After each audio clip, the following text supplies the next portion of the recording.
What's happening, everybody? Welcome to Murder and Coffee. My name's Danielle, and I am the host of this amazing train wreck of a vlog and podcast. So,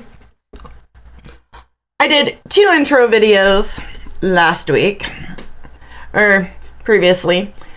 The last one I did an intro on was for Children of God. Just like some background, that sort of thing. All due to the fact that, you know, they are really fucked up.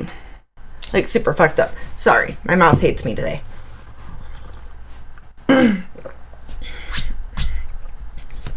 Alright. Also, check this out, guys. I am going to try and do a watch party on my Facebook page. It'll either be this episode or Friday's episode. And just so y'all know, I literally have a good about, I want to say 8 or 9 episodes planned out. Just over the last few days of insomnia and everything like that. So, let's get going. Children of God. So, in public, Children of God was invoking the name of God, but in private, David Berg was running a child sex ring. In 1977, Berg introduces flirty fishing, where female members should have sex with men in order to convert them. By 1981, hundreds of Jesus babies were born due to flirty fishing. Also in 1977, Children of God had established more than 130 communities around the world. 1983, the group reported more than 10,000 full-time members living in 1,642 homes. And now, I'm going to bring you some depressing shit here.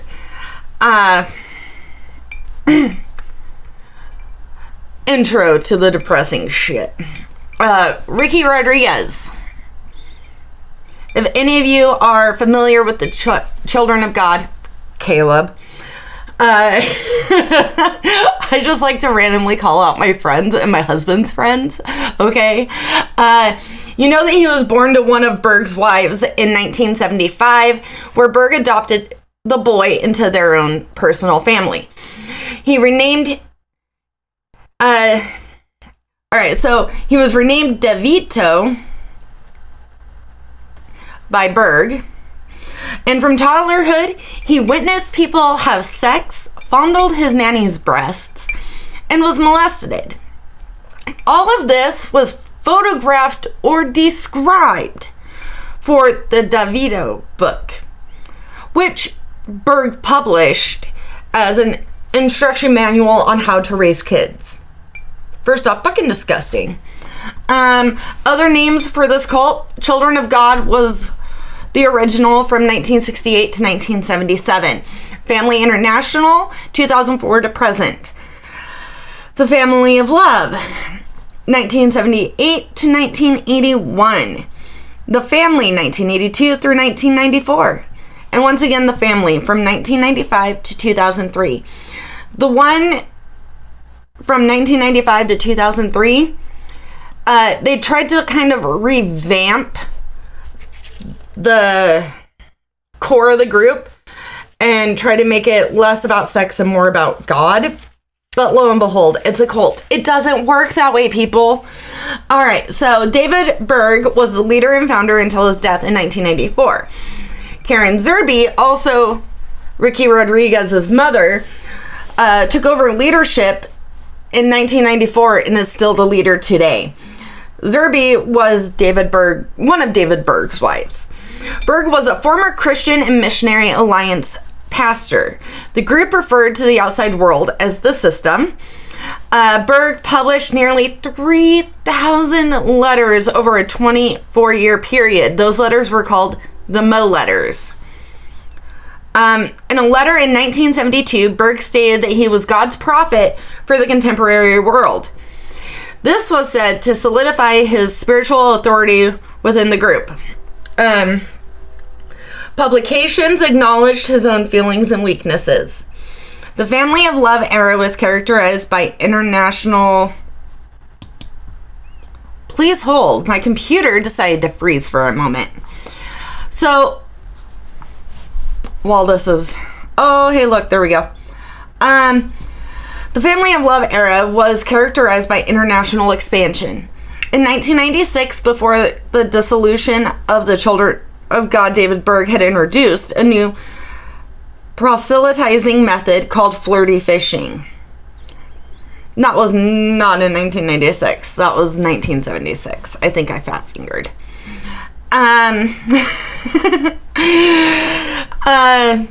Which encouraged female members to show God's love through sexual relationship with potential converts.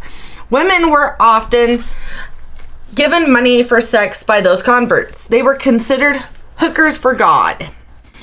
Flirty fishing was practiced by members of Berg's inner circle starting in 1973 and was introduced to the general membership in 1976 and became common practice within the group. In some areas, flirty fishers used escort agencies to meet potential converts. According to the Family International, over 100,000 received God's gift of salvation through Jesus, and some chose to live the life of a disciple and missionary as a result of flirty fishing.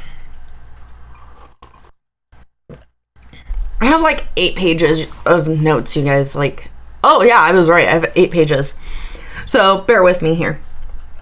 So in March of 1989, the family issued a statement that in early 1985, an urgent memorandum had been sent to all members, reminding them that any such activities, adult and child sexual contact, are strictly forbidden within our group. It was emphasized in the original, and such activities were grounds for immediate excommunication from the group. And in January of 2005, Claire Borowick, a spokesperson for the Family International, stated that due to the fact that our current zero tolerance policy regarding sexual interaction between adults and underage minors was not in our literature published before 1986, we came to the realization that during a transitional stage of our movement from 1978 until 1986, there were cases when some minors were subjected to sexual inappropriate advances. This was corrected officially in 1986, when any contact between an adult and a minor, and they categorize that by any person under the age of 21 years old, was declared an excommunicable offense. After Berg's death in October of 1994, Karen Zerby, known in the group as Mama Maria, Queen Maria, Maria David, or Maria Fontaine, assumed leadership of the group. In February of 1995, the group introduced the Love Charter, which defined the rights and responsibilities of charter members and homes. The charter also included the Fundamental Family Rules, a summary of rules and guidelines from past the family publications, which were still in effect. In the 1994 between 1995 British court case, Hon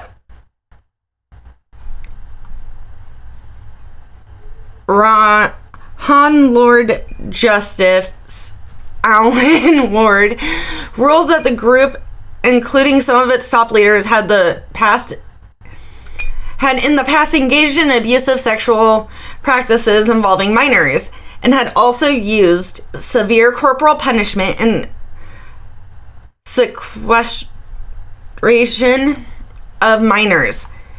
He found that by 1995, the family had abandoned these practices and concluded that they were a safe environment for children. Nevertheless, he did require that the group cease all corporal punishment of children in the United Kingdom and denounce any of Berg's writings that were responsible for children in the family having been subjected to sexually inappropriate behavior. So as you can tell, they're pretty fucked. Like, scary. Like, I worry for my children and the other kids in my life at this point.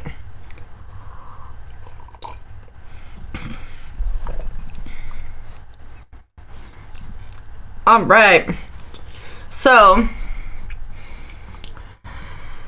pretty much David Berg began this group due to the counterculture movement of the late 1960s. Many young adults called flower children or hippies left the middle-class life of their families of origin and sought a simpler lifestyle in the form of communal life in Southern California.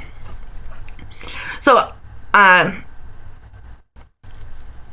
loosely connected group due to the hippie movement of evangelical Christian organizations collectively known as the Jesus People, which were described as a diverse collection of pastors, street preachers, oddballs, and intellectuals, all trying to communicate the gospel to the counterculture.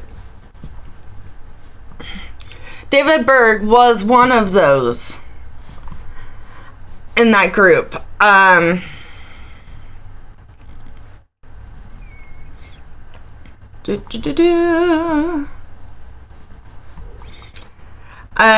Berg had many names for himself. He's also been called the end time prophet due to revelations. Once again, anybody else noticing revelations come up yet again in another cult? I'm going to correct myself here. Flirty fishing was actually hookers for Jesus, not hookers for God. That was my fault. I got a little ahead of myself there. So the cult beliefs. So at this time, around the time of 1977, after some abuses of authority were revealed among the leadership, the original autocratic organization of Dad, David Berg, apostles, elders, and deacons were replaced by a democratic structure. Each commune, called home, became an autonomous unit. Their organizational name was later shortened to the family. At this time, Berg introduced sexual sharing, which is free consensual sexual activity among the membership. The free expression of sexuality included fornication, adultery, lesbianism, though not male homosexuality, and incest were not just permitted, but encouraged. I'm sorry, that's disgusting. Oh, good God. So, they believe that a person can be saved and spend eternity in heaven if they repent for their sins and accept Jesus as Lord and Savior. But they differ from fundamental Christian beliefs in that they believe all people will eventually be saved and attain heaven. They reject the doctrine of salvation as laid out in the Bible. They do not believe that all unsaved humans will be tortured forever in a lake of fire after death. The family represents, in their views, a return to the roots of the true Christian church. All other Christian faith groups are false. They condemn the system, which includes governments and the rest of society. The system is regarded as evil. Society generally is seen as near collapse.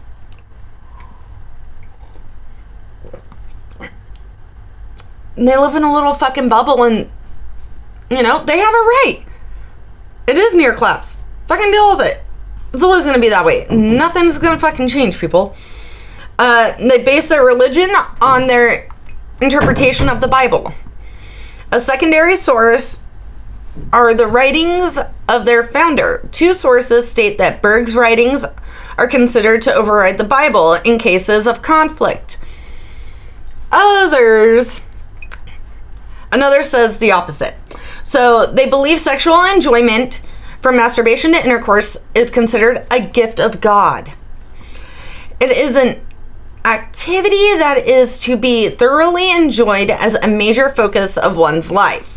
Both male and female family members are urged to masturbate while fantasizing about engaging in sexual activity with Jesus.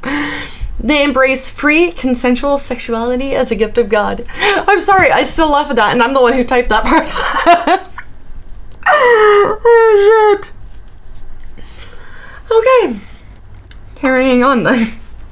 They believe that Jesus had sexual relations with Martha and Mary. They believe the angel Gabriel engaged in sexual intercourse with Mary at the time of Jesus' conception. They perceive the Holy Spirit as feminine in nature and is referred to as a dream queen or holy queen of love. Sorry. It doesn't matter how many times you fucking read these. It just gets better and better. Okay. They believe that people can sometimes be adversely affected by deceased people from the spirit world. Exorcisms are occasionally performed to rid people of evil spirits. They believe in communication with the spirits of dead people. Cue Haley Joel Osment, please. Like, fuck. Alright, so some failed prophecies of David Moses Berg. David Berg originally prophesied that the end of the time of the Gentiles would occur in 1968. Wrong. The War of Armageddon would occur in the mid-1980s when a coalition of Israel and the United States would be defeated by the USSR. A great socialist leader would arise from Egypt and become dictator of the world in 1968. Around 1989, the leader would reveal himself as the Antichrist and require that everyone worship him.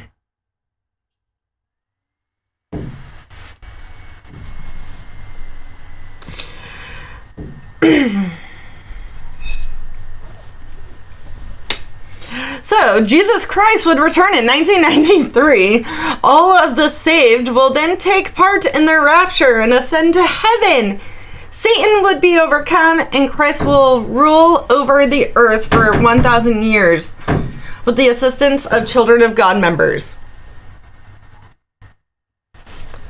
Be back.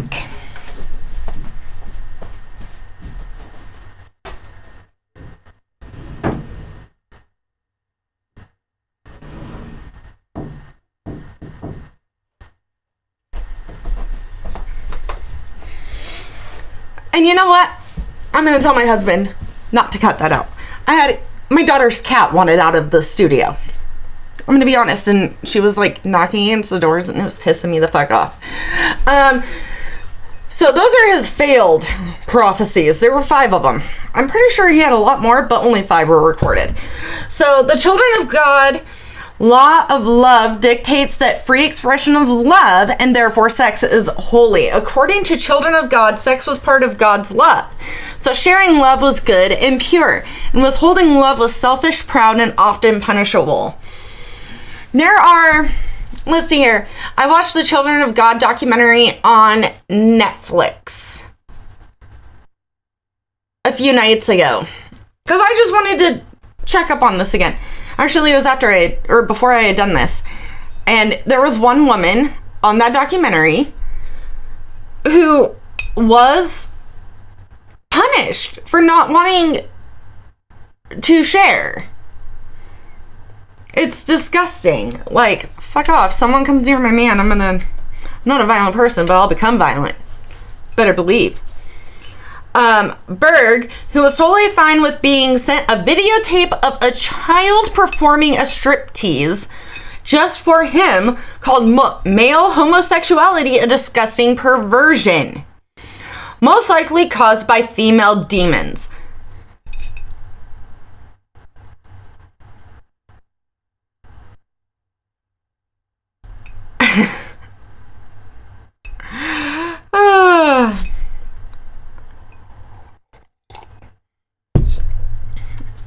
Anyway,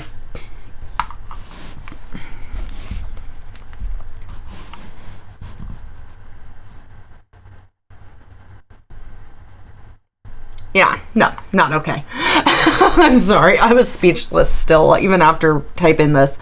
It would be a terrific relief if that was where it stopped with Berg and his uncanny talent for perversion. But they haven't even, like, masturbation hasn't even started yet. Followers were encouraged to imagine Jesus was always present when they were having sex, including when they were masturbating.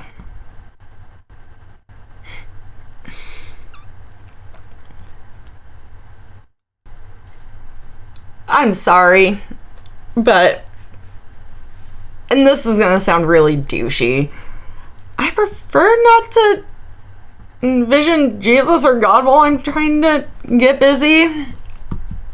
Between myself or my husband and I, it's just disgusting. Oh, some fucking people. A Mo letter, his version of a cult newsletter, was even distributed containing a list of suggested sexy things you could say to Jesus while you're pretending you're making love to him. Just in case you run out of ideas when you're dirty talking with the Messiah. The sarcasm that some of these were written in, I had to keep it because it was fucking perfect. So at the less erotic end of the list are suggestions like telling Jesus you're in love with him, you're open for him, and mildly ambiguous request that Jesus fill you if he's not too busy with other things. Things get way more freaky at the more erotic end of the list, with increasingly urgent ejaculation such as, I receive your love, Lord, with open arms and open legs. Flood me with your seeds.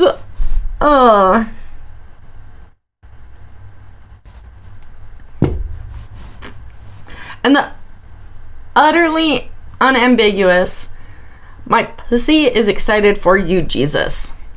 I'm sorry, that one's disgusting. Dirty talking is just not my thing, and that's like my worst nightmare right there. So apparently, despite a busy schedule, Jesus always has time for imaginary commune quickies with multiple partners. It's a miracle!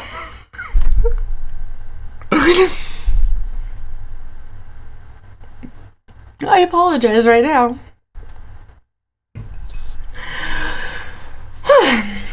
Alright, so men indulging in the wank arts. In case you don't know what wanking is, it is masturbation, male ejaculation. Were politely requested to adopt a female persona for themselves in their sex with Jesus fantasies, as to not make it a gay thing. See, in Berg's mind, men pretending they're women while they gratify themselves and imagine they're having sex with Jesus is way more normal behavior than just being gay. Female homosexuality, was cool with Berg, though, because hypocrisy has no place in an old man's inconsistent erections. It's a shame the internet hadn't been invented when Berg was just getting his start, because otherwise he might have been a little too busy looking at porn to even think about starting this fucking cult up. But you know what? The magazines back then, totally different than they are now, but I can guarantee you he was probably still looking at those while doing all this. Homeboy must have had a lot of Viagra. That's all I'm gonna say. Another gross practice that generated a lot of attention, barely any supportive for the children of God.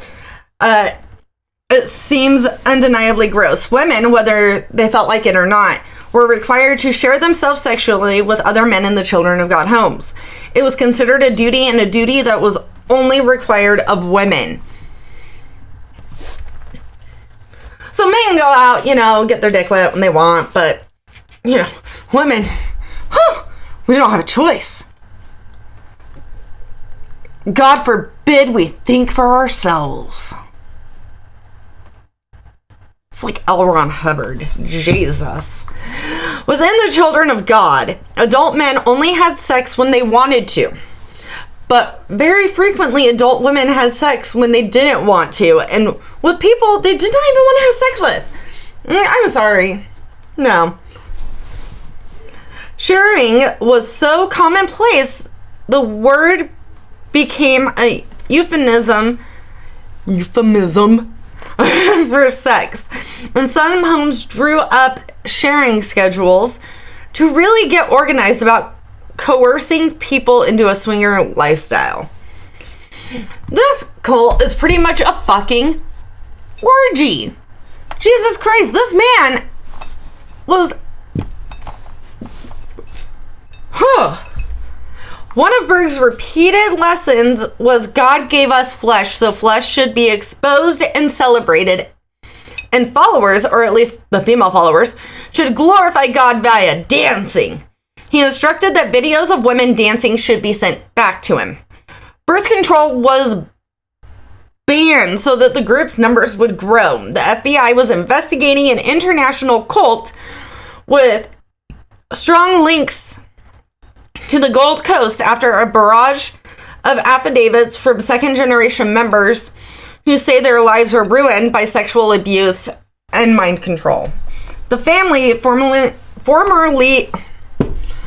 You guys, I'm gonna get my life together one day, and I'll be able to start, like, talking right. I swear to God. The family, formerly known as the Children of God, claims it has changed, no longer promotes sex between children and adults, and has apologized to past victims. But former members warn it is still recruiting in Queensland. So, nicknames for David Berg were Moses David, Mo, Father David, Dad, Grandpa. His wife, Karen Zerby. Mama Maria, Queen Maria, Maria David, or Maria Fontaine. Stephen Douglas, Karen Zerby's new husband.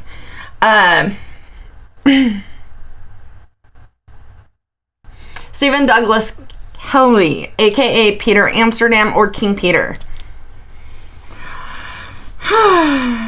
Alright, so here is where we're going to go ahead and dive into the man who brought this cult into the public side to begin with. Karen Zerby and David Berg's son, Ricky Rodriguez. Alright, so Ricky Rodriguez, aka Davidito,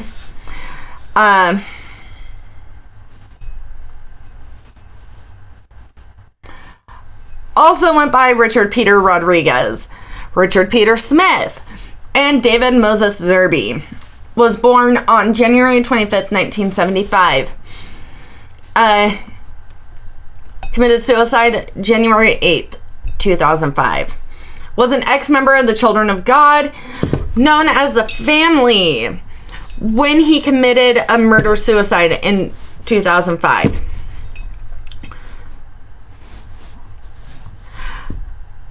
So, Rodriguez was born in Tenerife, one of the Canary Islands. He was the natural son of Karen Zerby and a Spanish hotel employer whom she flirty fished. He was considered to be the adopted son of David Berg, Zerby's partner and leader of the Children of God, although no official adoption ever took place.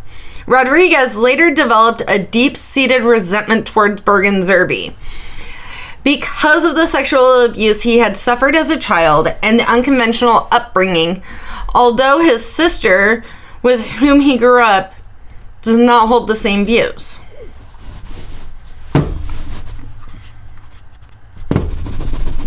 Yeah, there we go. The group published a child care manual in January of 1982 that described the education, home life, and the care of Rodriguez. The 700-page book also included a dozen or so photographs depicting the child engaged in sexual play with his governess, particularly Sarah, also known as Sarah DeVito, Sarah Kelly, and Priska Kelly. This book was removed from circulation and reprinted without the offending pages. Copies of the original still exist in the collection of former members who have given them to law enforcement agencies. Some pages have been posted on the internet.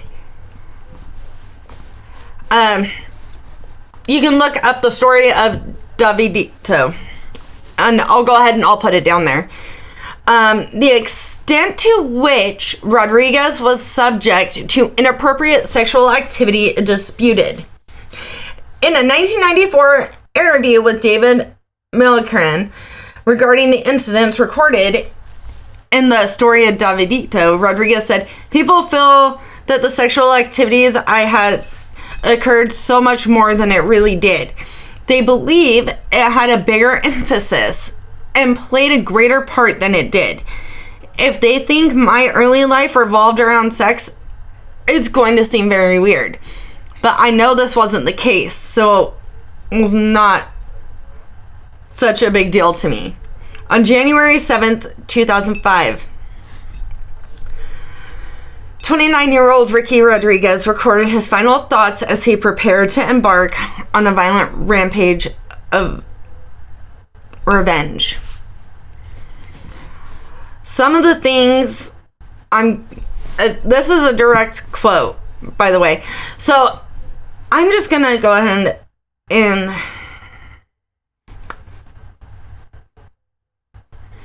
I'm gonna kind of just skip through it.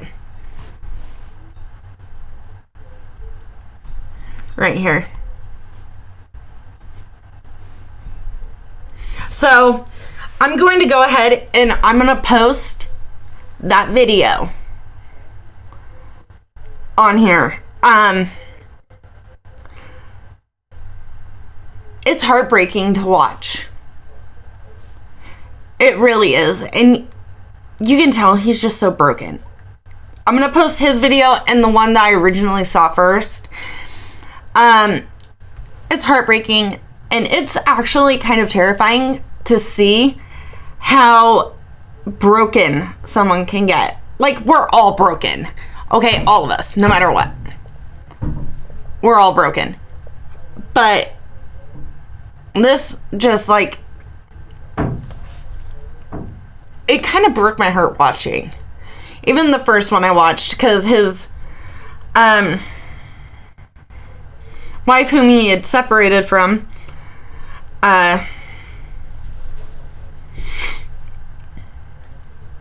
talks in it. His mom talks in it. It's devastating. Other people that he fucking grew up with. Oh. It seriously breaks my heart.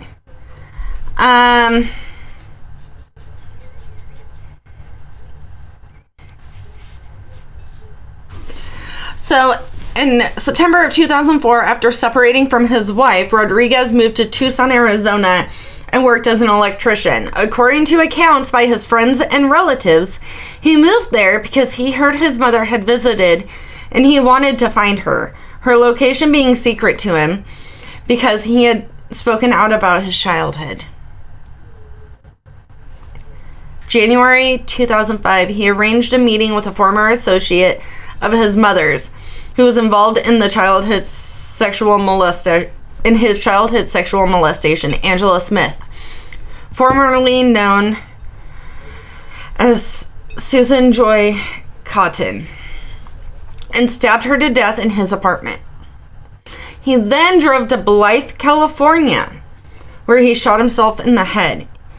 He had filmed the whole video where he explained what he had planned to do. It was his suicide tape.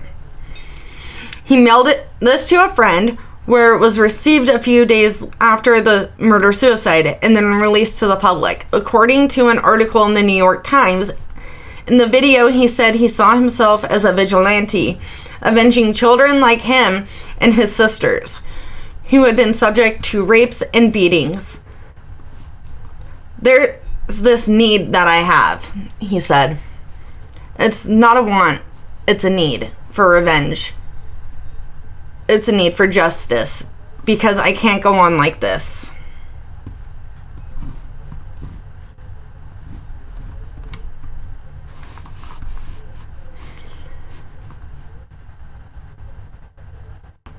So there we have it.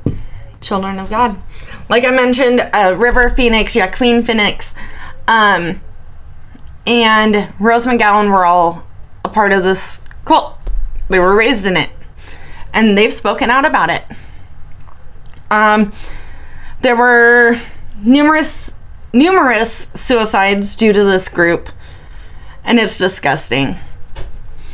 People don't realize and do not care about the damage they're causing to other people by subjecting their kids into this shit. And that's what pisses me off. That's why I do what I do. That's why I go online and I research for days on end, sometimes weeks. Like right now, I'm researching James Holmes. Because I have a need to know why they are that way.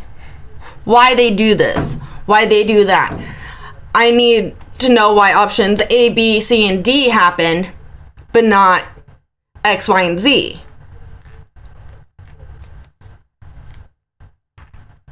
Seeing all this makes me do what I do.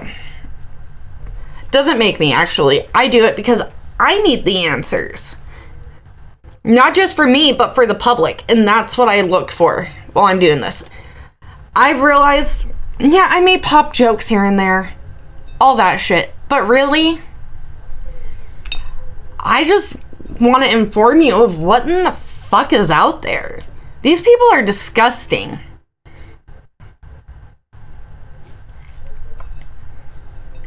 Who fucking cares? Spider-Man and I do not care at the moment about the fact that one less child molester is off the streets. So,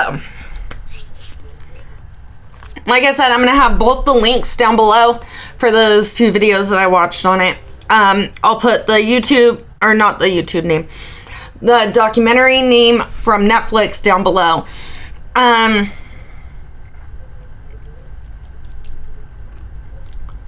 What else? Got my husband hooked on Wine and Crime. Those bitches are funny.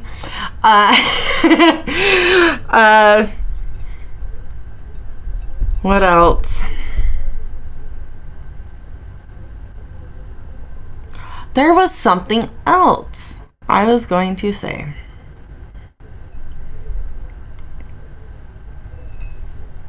Oh, yeah. If you're into Mest at all, the band Mest, dude, go check them out. We fucking listen to that, their whole new album, their first one in like a decade, where it's actually original songs that they decide to write, not redo of their own. Yes. What else?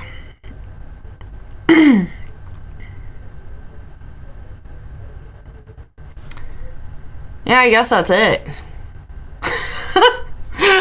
I've spent all my resources and brain energy researching.